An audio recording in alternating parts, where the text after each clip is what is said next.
පුරුදු වෙන්න. කවදනම් ආයේ කොහොම ආවද නේ අයියා? තෙරුවන් වැඩ ඉන්න භූමියක පස්පා ගන්න. අරහි උවිත වැඩි අයියා.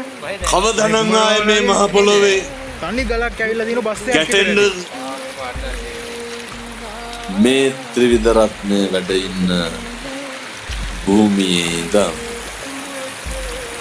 පින්නතුනි අධිෂ්ඨාන කරන් හෙට ඉඳන් නම් වෛරක්කාරයෝ තියාගන්න එපා.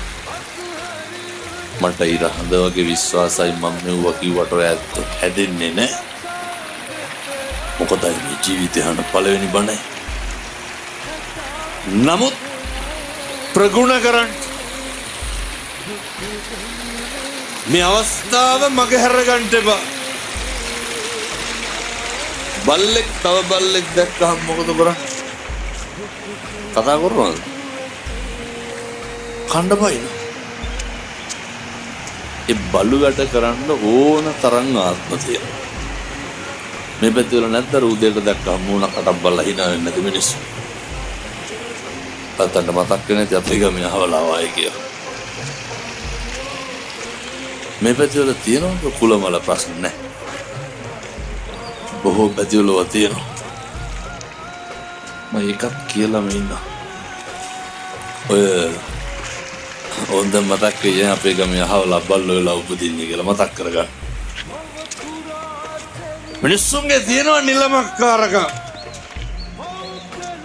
මිනිස්සුන්ගේ තියෙනවා මාන්නක්කාරකම්.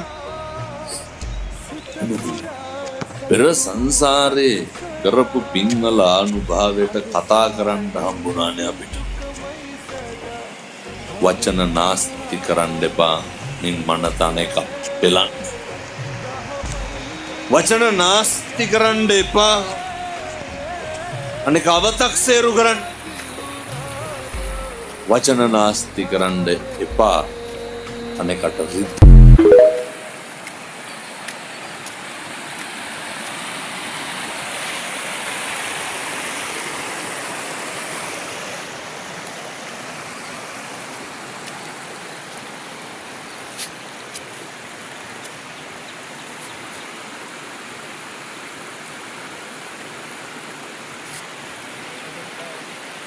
වැඩක් නැහැ කියලා ඉගෙන